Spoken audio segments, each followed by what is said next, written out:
Hey everybody, my name is the Red Wizard. I am a spiritual medium, teacher, and visual artist. And I wanted to share some thoughts about spirituality and self care and how the two are related.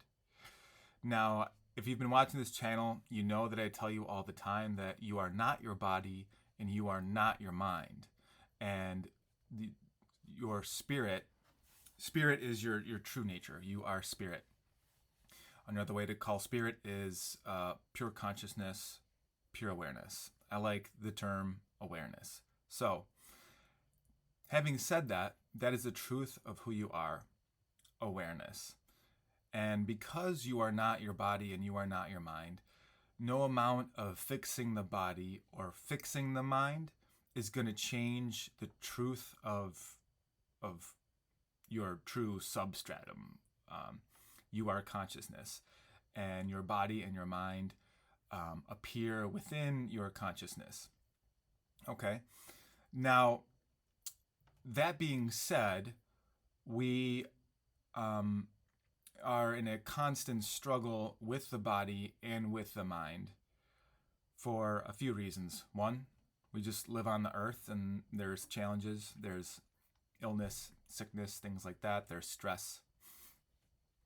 We could talk about those kind of things ad nauseum. But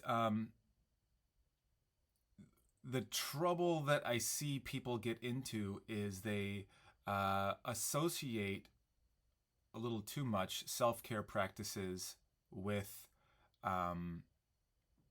actual spirituality.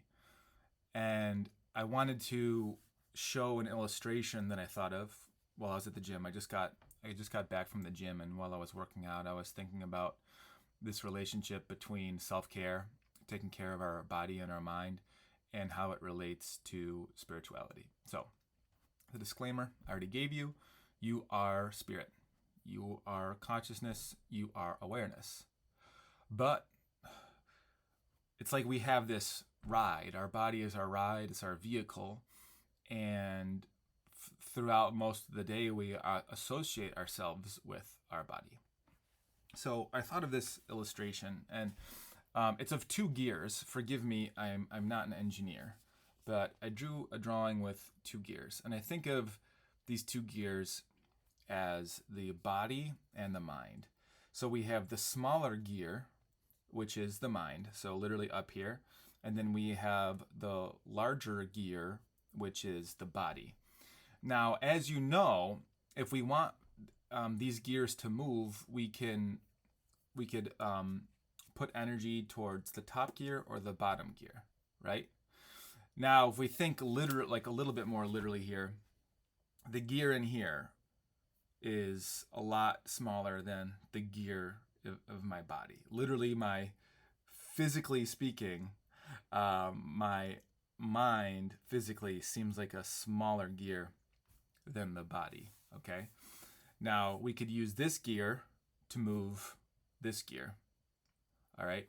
So we could quite literally use the mind to say, hey, body, let's move and do this. Right. And on the other hand, is we could move our body to help change the movement of the gear in our mind. Right. So an example of this is literally like you might mentally feel foggy or not that happy, but you could literally go for a walk and work out, and then all of a sudden there's a state change in your mind. Like, oh, I feel a little bit better than I did before, right? So I think this is like a fairly obvious thing to consider, right? So we have the lower gear is like the gross part of our body, there's like mass to it, right? And then we have this finer gear of our mind, and both of these gears could help move each other literally and help each other change their states, right? Sometimes the mind helps out and says, hey, you know what, body, we gotta go and move and do stuff, and then our body feels better. Sometimes it's the opposite. We just give ourselves the benefit, we give our body the benefit of the doubt, and we go out and run or take a walk or do something, and then that helps make our mind feel better. So how does this relate to spirituality? Well, in a sense, when we're practicing spirituality, we are trying to learn how to identify more with the subtle part of our existence rather than the gross part of our existence, right? So I tell you that you are not your body, and you also are not your mind. But there's kind of this like pyramidal experience of this realization, right? So at the very bottom of the pyramid, we have our body, and then at this very, very top, we have the more subtle mind. And in my last video, I kind of explained how even within our mind, there is a like almost like a higher vantage point of consciousness that's peering down. The last video I spoke about metacognition, right? So even when we're super engrossed in learning something that's very difficult, there's still a part of our mind, there's still a part of our perspective, our consciousness, I should say, that's watching the mind operate, right? So we're trying to go from this gross material part of our existence and learning to identify more with the top of this pyramid, which ultimately is not physical, which is associating more with the state of pure awareness, pure consciousness. So what I'm trying to get at here is there are going to be times, and this is, we're talking about self-care now, there are going to be times where you feel like garbage, right? And let's say you're literally sick, and it's very hard to be optimistic or in the moment in those days, right? Why? Because our awareness has been like really pulled down to identify and associate with our body, and it's very difficult because we're in pain, or we feel sick, or we feel like crap, right? So we get pulled down to these like lower parts of the pyramid, and it's harder to associate with the finer, more subtle, and ultimately less physical aspects of our being. Okay? So what I'm trying to get at is I'm trying to offer you a more holistic perspective on how self-care, such as like exercise, eating right, meditation, I'm trying to give you a more holistic idea of how this stuff can matter and how it can help you. For example, if we look at some very traditional practices of exercise that are also associated with meditation, I immediately think of like hatha yoga and like martial arts, like traditional Chinese martial arts, like kung fu and tai chi, right? Quite literally in hatha yoga, the purpose of all those stretches is literally just to help you be able to sit comfortably in posture for extended periods of time, wherein you can then meditate in your posture for extended periods of time. So again, maybe instead of going like this, I should be going like this, right? So we have like hatha yoga practice, which is your, stretching and planks and those kind of things. So it's body to help even out our mind and breathing, to eventually help even out our experience as being pure consciousness. So it goes like body, right? Get the big gear moving to help the movement of the more subtle gears of, let's say, breathing. Then to help the subtle gear of breathing help the more subtle gear of thinking.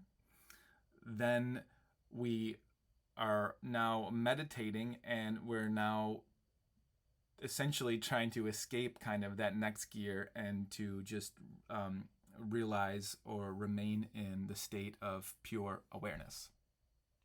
See where I'm getting at? Kung Fu, Tai Chi, it's similar in that, right? We're going from a very physical,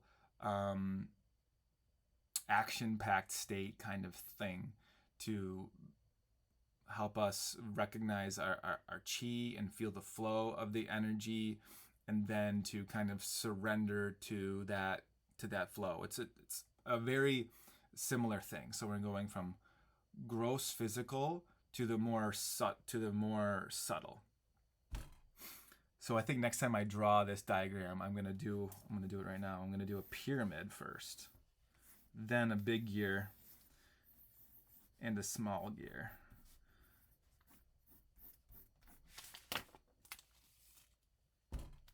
Gross physical to the finer and more subtle. So I hope that this knowledge will help you further down the line, because there's a lot of wonderful resources on YouTube where you could learn how to take care of yourself, right? And my hope is that you don't get caught up in those things and lose sight of what they're for. Because a lot of people, when they start off learning about spirituality, they might find a YouTube video about yoga or breathing or meditation, and then they do this or they do that, and then they think, oh, well, I did it wrong, so then my spirituality is wrong. No, that's not true. These are ancient practices that literally help you kind of climb that pyramid in the moment, not necessarily over a lifetime of practice. This is literally like control your body, to help control your breathing, to help control your mind, to help you become more aligned with yourself as pure awareness. Now, on my own path, I should say, I have found that a proper night's sleep and regular exercise is far more powerful than what I would consider some of the more secondary stuff. Like, let's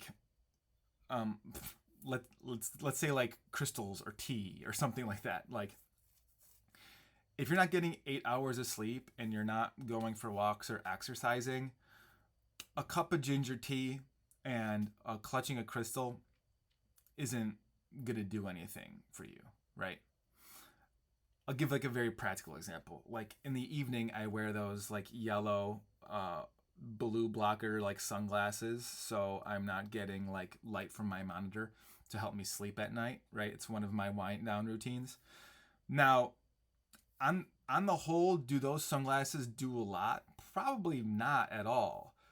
But all throughout the rest of the day, to make sure that I'm sleeping right, I am like not drinking too much caffeine. I'm stopping eating at a certain time. I'm decompressing from stress. I'm reading my book, right? So almost like a pyramid, those glasses for my nighttime routine are like the tip of that pyramid. Like, I've done everything else throughout the day to make sure I can sleep right. So maybe those glasses at the end of the day are the last 5 or 10% of that ritual. Okay? So again, for my own self-care routine, and I gotta say, I do think self-care is important, because if we just go around all day and say, I'm not the body, I'm not the mind, which is a wonderful practice, but for most of our lives, we've been associating so much with our body, our mind, and our ego that it can be difficult to just like wrench yourself from that, right? So these practices of self-care just help you along the way. I think understanding what I mentioned about hatha yoga is helpful, so I'll just reiterate that.